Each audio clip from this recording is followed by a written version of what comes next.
안녕하세요. 배본철 교수입니다. 여러분, 16세기 종교개혁이 일어날 당시에 우리는 존 칼빈이나 마틴 루터, 또 울리츠 빙글이나 존 낙스와 같은 그렇게 아주 잘 알려져 있는 그런 종교개혁자들 있습니다만, 사실 종교개혁이 그렇게 광범위하게 일어나게 되는 데에는 이런 몇몇 분들만의 그 수고만 있었던 것은 아닙니다.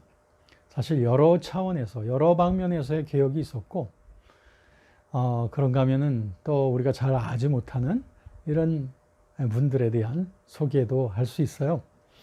오늘 이 시간, 이제 전 유럽의 이 종교개혁이 일어남에 있어서 개혁운동의 그 여러 성격들이 어떤 것이 있었을까 하는 것을 좀 살펴보고, 그러고 난 다음 우리 좀 잘 알려지지 않은 그런 개혁운동가들 몇 분들 좀 소개도 하고, 또 종교개혁자들로부터 또 핍박도 받고 비난도 받았던 그러한 좀 급진적인 그런 종교개혁파들도 있어요. 거기에 대한 설명도 좀 하도록 하겠습니다. 그래서 오늘 이 시간에 여러분, 종교개혁이 매우 광범위한 양상으로 확산되었구나, 또 많은 인물들이 여기에 가담을 했구나 하는 것들을 우리가 살펴보도록 하겠습니다.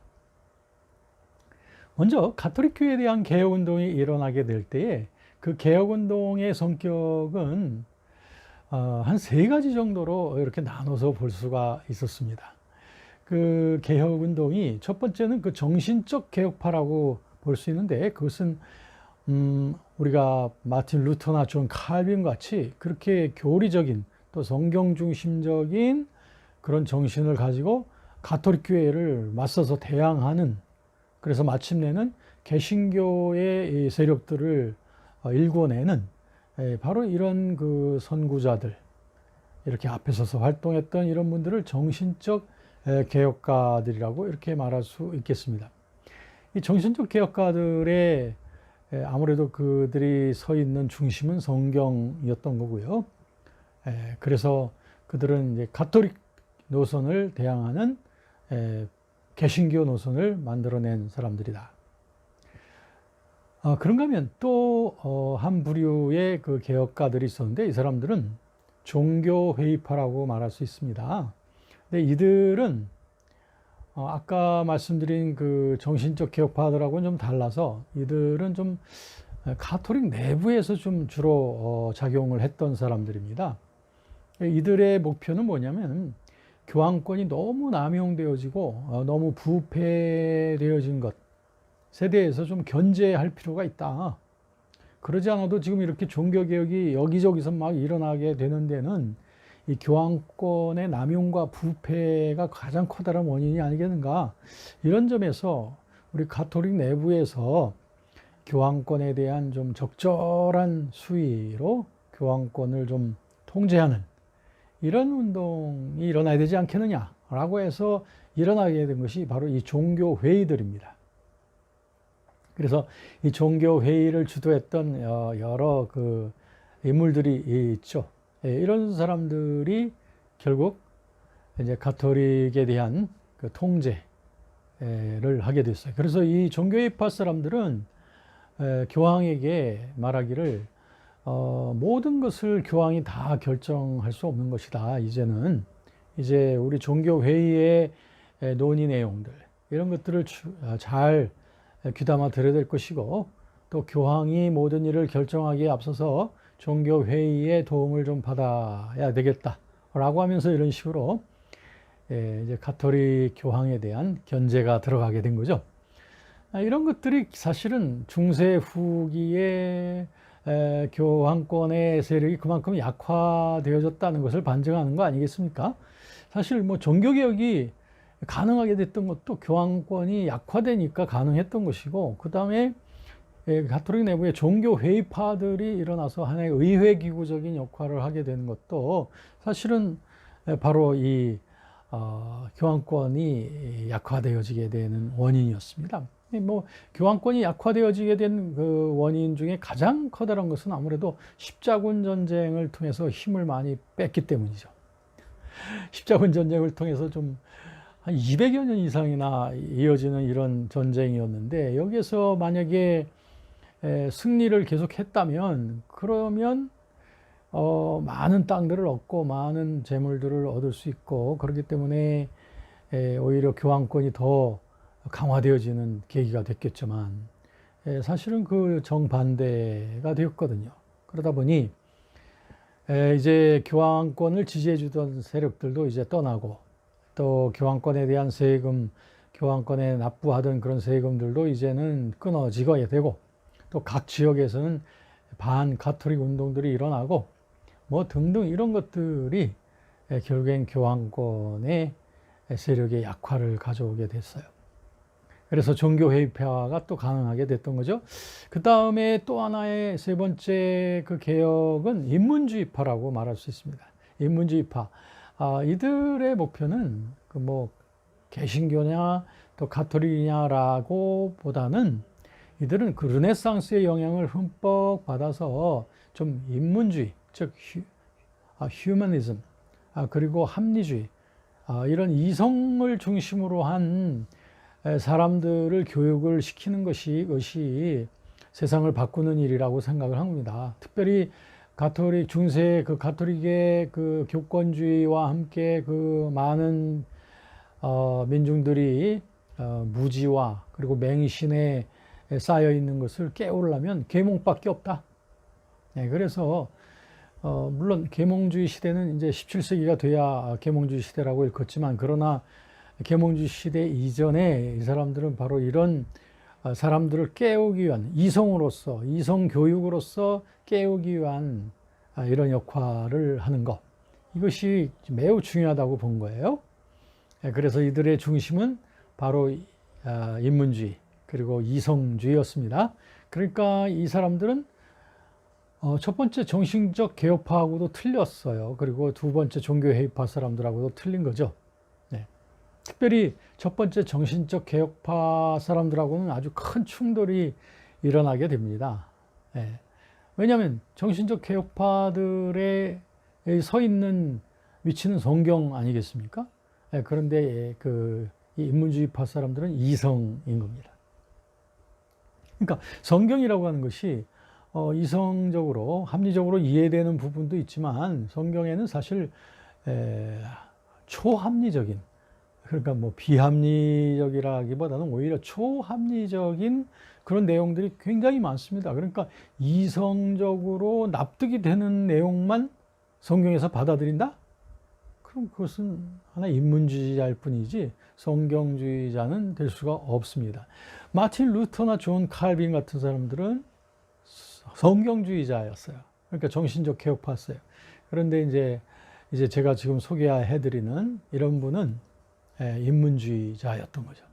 자, 그러면 이제 한 분 한 분 좀 이 종교개혁에 있어서 또 중요한 위치를 감당했던 몇 분들을 좀 소개하겠습니다. 그 중에 한 분이 에라스무스입니다.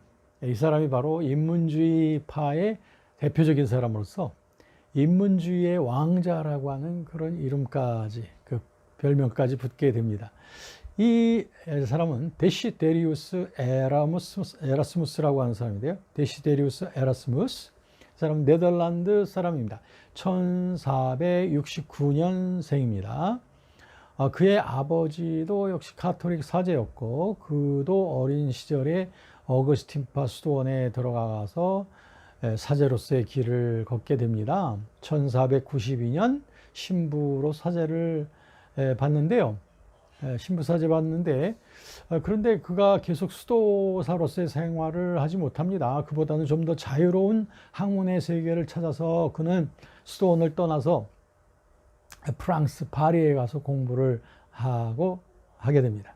그러다가 또 영국에서 초청을 받아서 영국 여행을 하게 되면서 그때 만난 사람이 토마스 모어 같은 사람을 만나게 됩니다. 이때 그 만남이 그에게 아주 매우 인생에 있어서 정말 중요한 만남이었었던 거죠. 그래서 토마스 모어 같은 사람하고 같이 서로 같이 독서를 하기를 키케로, 소크라테스 그리고 바울 이런 사상에 대해서 아주 심취하면서 공부를 합니다. 그러면서 특별히 그 성경을 또 열심히 공부하게 되죠. 에라스무스가 그 우신 예찬이라고 하는 책, 즉 The Praise of Folly라고 하는 책을 쓸 때에도 토마스 무어가 옆에서 많은 결정적인 영향을 끼치기도 했습니다. 그래서 토마스 무어하고 에라스무스는 상당히 깊은 우정을 갖게 됐던 사람이었어요. 근데 그 에라스무스는 그 인문주의적 경향이 매우 투철했던 사람이었습니다. 그가 이제 그가 이제 연구하는 여러 가지 업적들 가운데 매우 중요한 것 한 가지가 뭐냐면은 1516년에 라틴어로 번역한 신약성경입니다. 신약성경 헬라어를 라틴어로 번역을 한 거예요. 이게 얼마나 중요하냐면은 그 다음 해 루터가 비텐베르크 대학에서 95개 조항을 내걸므로써 종교개혁의 하나의 불꽃을 펴가지 않습니까? 그런 다음에 이제 마틴 루터가 독일 민중들을 위해서 독일어로 된 번역 성경을 만들 때에 그때 아주 적극적으로 참조했던 것이 바로 이 에라스무스의 이 라틴어 번역입니다. 여러분 아시다시피 이미 중세시대 때에는 그 라틴어로 되어진 그 성경을 사용하고 있었습니다. 벌게이트 번역이라고 하는데 그것은 아주 고대교회로부터 전래되어진 가톨릭 교회에서 아주 유일한 권위 있는 번역이라고 일컬어져 왔던 번역이었어요. 그런데 이제 르네상스 시대도 지나고 이제 종교개혁자들은 그런 그 벌게이트 번역으로 성경을 볼 수가 없다고 보는 거죠. 그보다는 성경을 다시 헬라어, 히브리어 원전을 통해서 성경을 번역을 해야 된다. 그래서 성경 자체의 목소리를 들어보자. 가톨릭적으로 재해석된 그런 성경이 아니라 그러면서 그 성경을 자기네 나라 말로 번역을 하자. 이것이 아주 종교개혁 당시에 커다란 부음이었었던 거예요. 그래서 마틴 루터도 역시 독일어로 된 성경을 번역해 가지 않습니까? 그때 그가 적극적으로 사용했던 게 바로 이 에라스무스 라틴어 신약 성경 번역이에요. 그런가 하면 영국에서도 나중에 종교개혁이 일어날 때 영국의 윌리엄 틴델 같은 사람들 중심으로 해서 번역이 킹 제임스 버전이라고 들어보셨죠? KJV를 만들 때도 역시 이 에라스무스의 번역이 굉장히 많이 활용이 되어졌던 거예요. 이런 점에서 보면 에라스무스도 역시 개혁에 대한 가톨릭 교회의 개혁에 대한 필요성을 통감하고 있었던 사람이긴 해요. 그런데 그는 그렇다고 해서 가톨릭 교회 울타리 바깥으로 나가서 개신교도가 되려고는 하지 않았다. 그보다 에라스무스는 아까 말씀드린 대로 인문주의적 이성적 교육을 통해서 교회를 바꿔나가야 된다. 이렇게 생각을 했던 겁니다. 이런 점이 이제 에라스무스하고 루터하고 매우 차이가 나는 점이었죠. 에라스무스는 교육에 의해서 세계를 변화시킬 수 있을 거라고 보고 루터는 그거 안 된다. 이거 하나의 혁명적인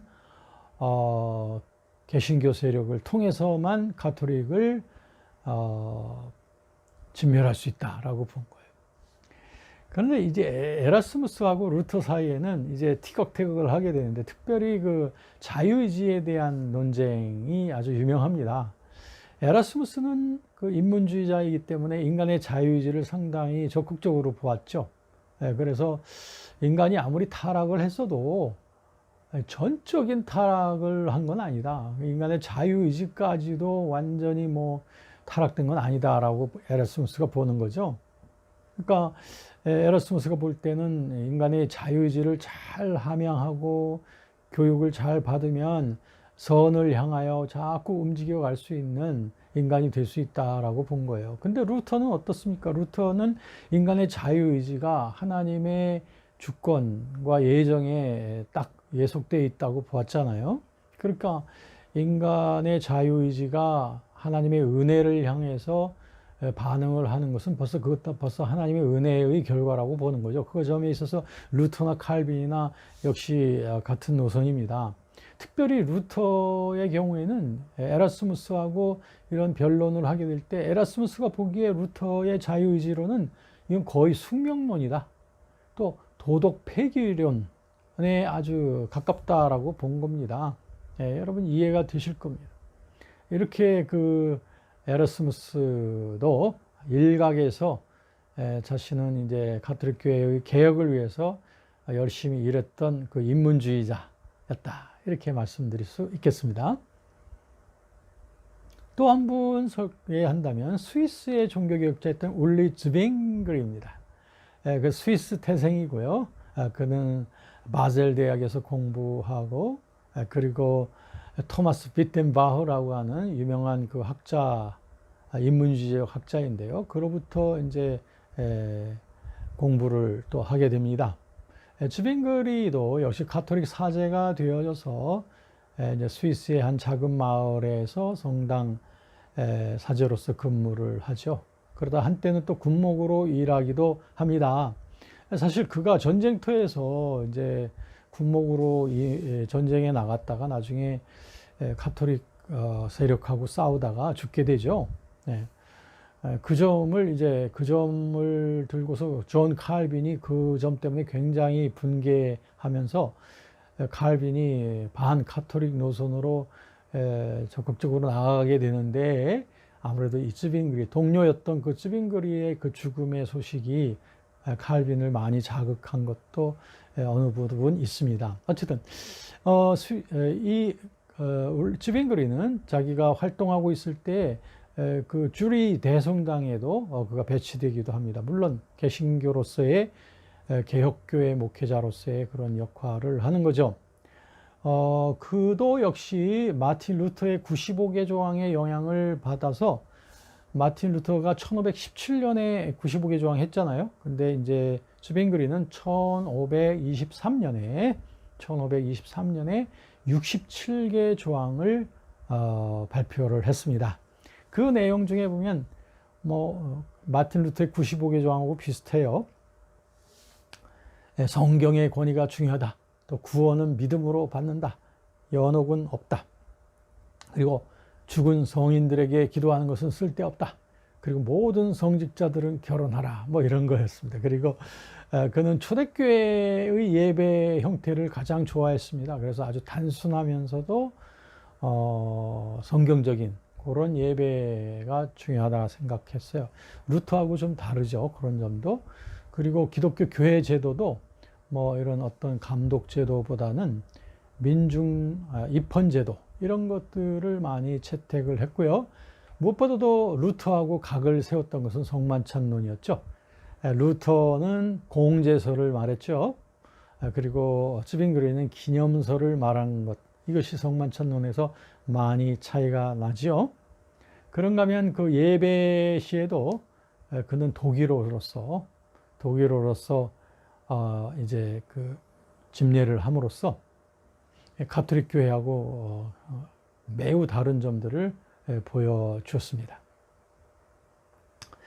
즈빙글이는 또한 그 개신교도들 세력 가운데 그 하나의 연맹을 형성하는 것도 굉장히 중시했습니다. 그래서 아무래도 힘을 합쳐야 가톨릭교하고 를 대항하여 싸울 수가 있으니까 이런 점에서 즈빙글이는 마틴 루터하고 같이 서로 대화를 시도했습니다. 그래서 말부르크라고 하는 곳에서 만나서 서로들 15개 조항을 놓고서 서로들 사인을 하기 시작했어요. 그런데 14개까지는 다들 같이 사인을 해서 어그리 했는데 마지막 15번째에서 그만 결렬하게 되었습니다. 마지막 15번째가 뭐냐 하면 그게 바로 성만찬론이었습니다. 그리고 루터하고 가장 각을 띄었던 게 성만찬론이라고 그랬죠.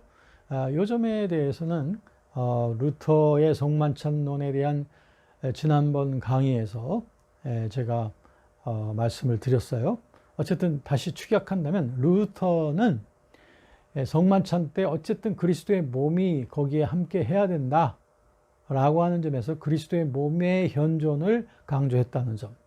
근데 즈빙글이는 그게 아니라 그리스도 예수의 이름으로 성만찬을 행할 때에 그 기념할 때 그것이 의미 있는 것이다.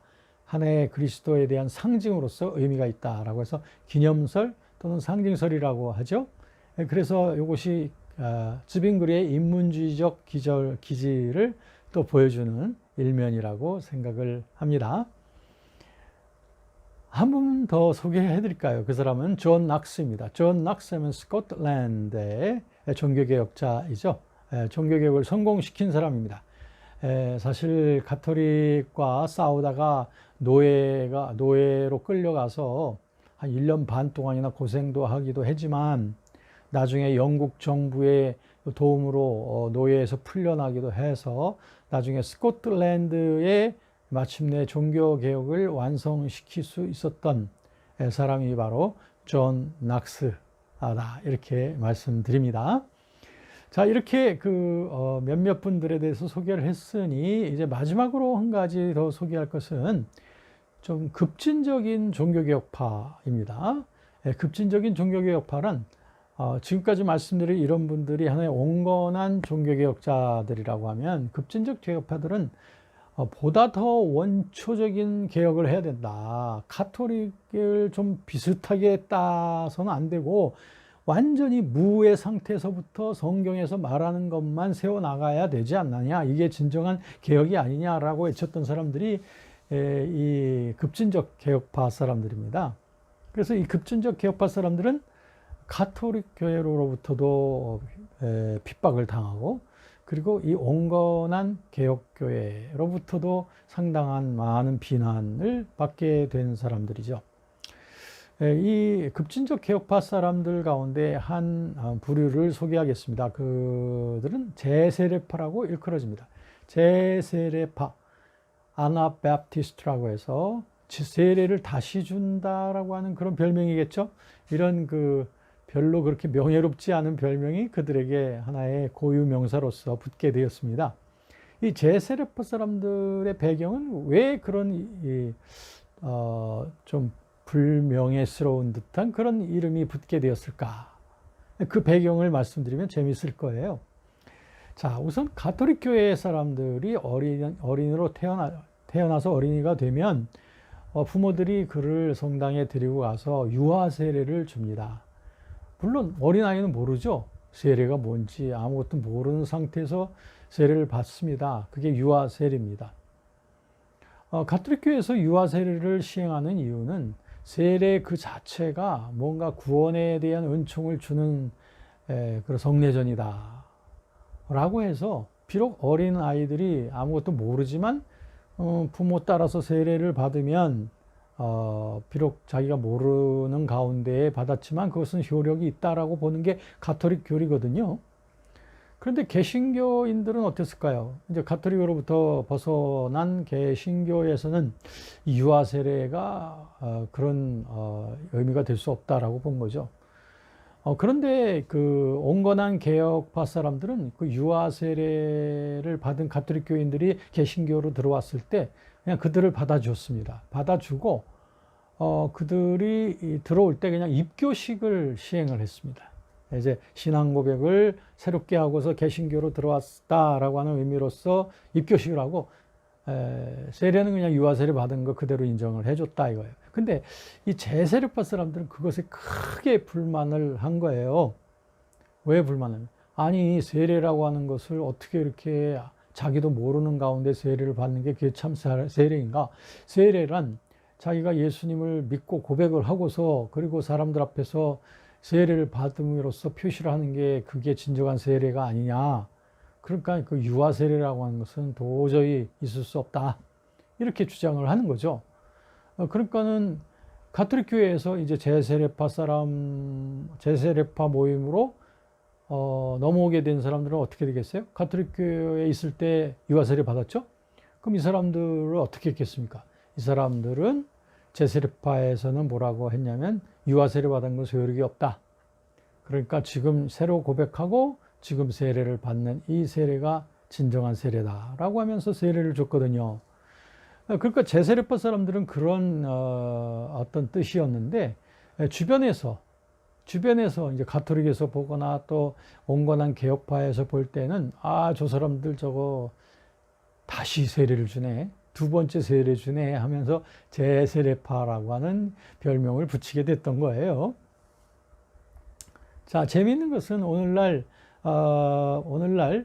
이 두 가지 전통이 개신교에 그대로 흘러오고 있다는 것이 참 흥미롭습니다. 뭐냐면 이제 보통 어떤 교단들에서는 유아 세례를 줘요. 개신교임에도 불구하고 유아 세례를 주고 그 다음에 그들이 이제 성인이 되었을 때 신앙을 고백을 하고 그때 입교식을 합니다.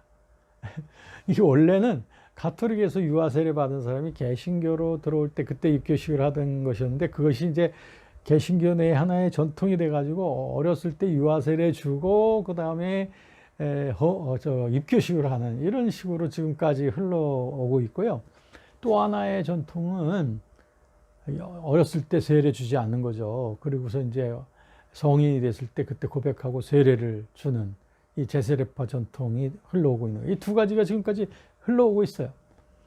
교단적으로 보면 반드시 다 모든 교회들이 다 그런 건 아니지만, 교단적으로 보면 일반적으로 장로교나 뭐 감리교 이런 곳에서는 어렸을 때 유아 세례 주고 그 다음에 나중에 입교식을 하는 이러한 그 패턴을 따르고 있습니다.